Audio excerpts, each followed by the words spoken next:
मृत्यूच्या खोल खाईत कुणीही आपल्याला ढकललं, मृत्यूच्या खोल खाईत कुणीही आपल्याला ढकललं आणि काळ जरी चोहोबाजूनी उभा ठाकला तरी आपल्या बाळाला वाचवण्यासाठी याचा हात येतोच. आणि हेच सांगणारा हा थरारक अनुभव आहे गोरेगावच्या अच्युत सिंह म्हणजे संतोष सिंह सामंत यांचा.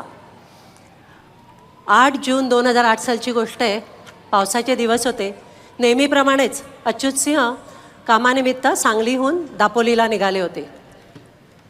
रात्री 9च्या सुमारास यांचे सगळे म्हणजे हा नेहमीचा रस्ता, सगळी वळणं, रस्ते, सगळी अपघाती वळणं सगळी माहितीची, त्यामुळे अगदी सेफ ड्राईव्ह करायचे.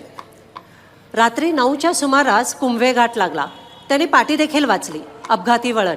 त्यांनी स्पीड कमी केला आणि स्टिअरिंग उजव्या बाजूला वळवणार इतक्यात त्यांचं स्टिअरिंग कोणीतरी घट्ट पकडून ठेवल्यासारखं जाम झालं होतं आणि पाठच्या चाकावर कोणीतरी हातोड्याने दणके मारावे तसे दणके बसत होते. आणि हे स्पीड कमी करायचा प्रयत्न करतायत, ब्रेक दाबायचा प्रयत्न करतायत, पण काहीही होत नव्हतं आणि त्यांची गाडी स्किड व्हायला लागली आणि बघता बघता 50 फूट खोल दरीत कोसळली. अच्युत सिंह यांना डोळ्यासमोर अंधारी आली आणि जेव्हा ते भानावर आले तेव्हा त्यांचा मित्र त्यांना गदागदा हलवत होता, प्रचंड घाबरलेला होता. यांनी पाहिलं तर इंजिन चालू होतं, हेडलाईट्स चालू होते आणि रस्त्याच्या दिशेने तोंड करून गाडी पडली होती. उजव्या बाजूची गाडी पूर्णपणे डॅमेज झाली होती आणि मित्र प्रचंड घाबरला होता. हे म्हणाले चल आपण उतरूया, डाव्या बाजूने उतरूया. नाही, दरवाजे जाम झालेत. दोघांनी खूप जोर लावला पण दरवाजे काही उघडले नाहीत. मग उजव्या बाजूचे जे डॅमेज झालेली होती बाजू तिकडे या दोघांनी जोर लावल्यावर दरवाजा उघडला आणि हे दोघं बाहेर पडले. चिखल होता, चिखलात उभे होते. मित्र तर प्रचंड घाबरला होता, इकडे तिकडे पळायला लागला. अच्युत सिंह यांनी AADMचा कोर्स केला होता. त्यांनी बापूंचं स्मरण केलं आणि आपल्या मित्राच्या पॅन्टचा पट्टा पकडला आणि त्याला सांगितलं थांब, शांत हो, बघूया आपण कसं बाहेर पडता येईल. सगळीकडे काळोख, जंगलच जंगल. खूप भीती वाटत होती पण बापू बरोबर होते. यांनी गाडीतून टॉर्च काढला आणि पाहिलं तर 2 चिरे आणि 1 लाकडाचा खोका याच्या आधाराने इनोवासारखी गाडी उभी होती आणि अवघ्या 1 फुटावर एक जोरदार प्रवाह जात होता जो थेट दाभोळ खाडीला मिळत होता. अच्युत सिंह म्हणाले जरा गाडी थोडी पुढे पडली असती तर आमची गाडी कुठे वाहून गेली असती ना, कोणाला पत्ताच लागला नसता. काय बापूंनी वाचवलं होतं. त्यांनी मग आपल्या गाडीतनं बॅगा काढल्या आणि म्हणाले की आपण आता इकडनं जाऊया.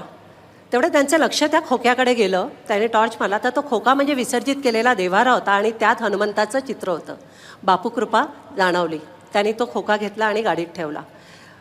गाडीतनं बॅगा काढल्या आणि ते म्हणाले की इकडनं हा जवळनं थोडं संथ पाणी होतं आणि एक रस्ता दिसत होता, इकडनं आपण जाऊया. म्हणून त्यांनी 2 पावलं टाकली नसतील एवढ्यात वरून टॉर्चचा प्रकाश आला आणि साद ऐकू आली, थांबा थांबा, जागचे हलू नका.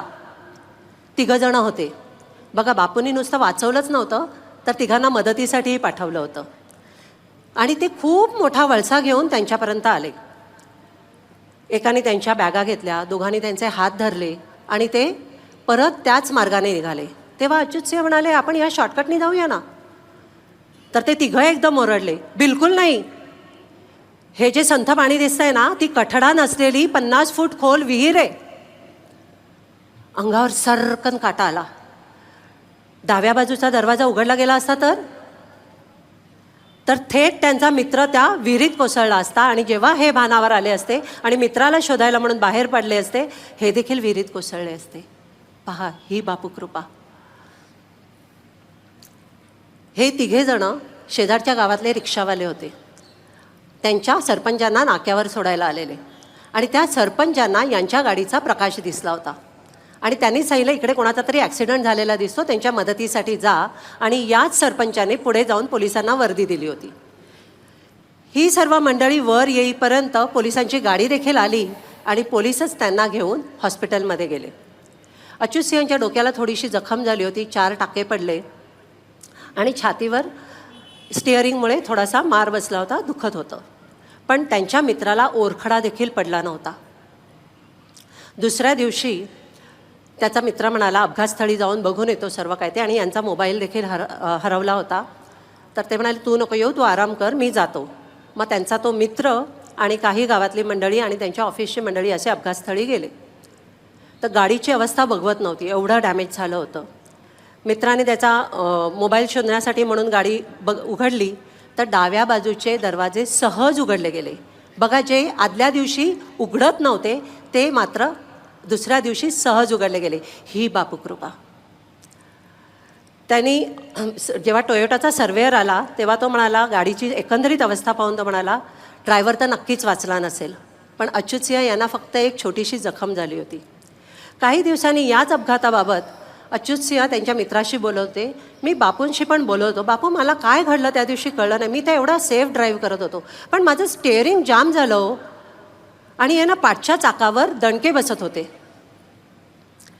तर तो मित्र म्हणाला मला काही दणके मिणके ऐकू आले नाहीत, पण आपला ज्या दिवशी ॲक्सिडेंट झाला ना त्याच्या दुसऱ्या दिवशी पहाटे ना मला एक स्वप्न पडलं. त्या स्वप्नात आपली गाडी खोल खाली खाली जात होती आणि बरोबर समोरच्या बाजूला एक झाड होतं. त्या झाडावर एक काळ्या वेशातली व्यक्ती होती जिला लांब दाढी होती आणि ती आपल्या गाडीकडे रोखून बघत होती. मी त्या व्यक्तीकडे बघत होतो आणि आपली गाडी खाली खाली जात होती.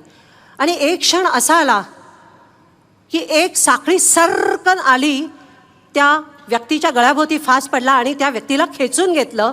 तुला सांगतो अच्युत, ज्या क्षणी त्या व्यक्तीची नजर त्या गाडीवरनं हटली ना आपली गाडी थांबली. अच्युत सिंह म्हणाले अरे पण तू दुसऱ्या दिवशी गेला होतास ना अपघातस्थळी, होतं का ते झाड तिथे? हो ना, जसं स्वप्नात बघितलं होतं ना तसंच त्या ठिकाणी तसंच ते झाडही होतं आणि वरच्या बाजूला जे मला स्वप्नात दिसलं होतं ते स्मशानही होतं. अच्युत सिंह काय समजायचे ते समजले. अनेक गावकऱ्यांनी सांगितलं की या अपघातस्थळी अनेकांचे अपघात झाले आणि त्यातून कोणीही वाचू नाही शकलं. अपघात होऊन जिवंत परतणारे हे दोघंच होते. अच्युत सिंह म्हणाले की जेव्हा अपघात झाला ना तेव्हा माझ्या तोंडून बापूचा बाप पण निघाला नाही हो, पण माझा बाप मात्र धावत आला. आणि तुम्हाला सांगते आज हा कार्यक्रम बघायला अच्युत सिंह आपल्यामध्ये हजर आहेत. हो ना अच्युत सिंह? हरिओम. हे सर्व अनुभव जे आपण आज ऐकतोय ते आपल्याला यूट्यूबवर बघायला मिळतील आणि ते नक्की बघावेत. हरिओम.